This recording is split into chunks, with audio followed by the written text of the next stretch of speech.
আগামীকাল রাজধানী ঢাকার সব ওয়ার্ডে জমায়েত এবং দেশের সব জেলা ও মহানগরীতে জমায়েত কর্মসূচির ঘোষণা করেছে আওয়ামী লীগ।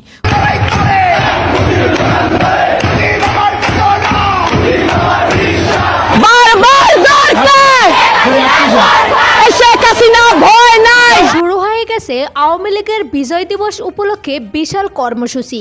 এরই মধ্যে দেশের বিভিন্ন জায়গায় আন্দোলনের ডাক দিয়েছেন আওয়ামী লীগের নেতাকর্মীরা। তারই ধারাবাহিকতায় দেশের বিভিন্ন জায়গা থেকে একত্রিত হতে শুরু করছে সাধারণ জনগণ। আমাদের প্রাণপ্রিয় নেত্রী জননেত্রী শেখ হাসিনাকে এই বাংলার মাটিতে ফিরিয়ে আনার জন্য ঐক্য। শেখ হাসিনাকে ফিরিয়ে আনবো, যতক্ষণ পর্যন্ত ফিরিয়ে আনতে পারবো আমাদের আন্দোলন চলবে। এছাড়াও দেশের বিভিন্ন জায়গা থেকে ঢাকার উদ্দেশ্যে রওনা দিয়েছেন অনেকেই। শেখ হাসিনা দেশ ত্যাগের পর এই প্রথম আওয়ামী লীগ এত বড় কর্মসূচির ডাক দেন। আওয়ামী লীগের অফিসিয়াল ফেসবুক পেজে জানানো হয়, অবৈধ ইউনূস সরকারকে ক্ষমতাচ্যুত করতে এই কর্মসূচি।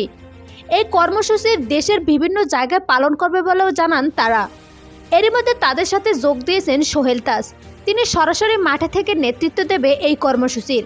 ঠিক সেভাবে আবার যদি প্রয়োজন হয় আমি রাজপথে থাকব, গণতন্ত্রের জন্য, আওয়ামী লীগের জন্য, বাংলাদেশের জন্য। অন্যদিকে আজকে দেশের বিভিন্ন জায়গায় আন্দোলন করেন আওয়ামী লীগের নেতাকর্মীরা।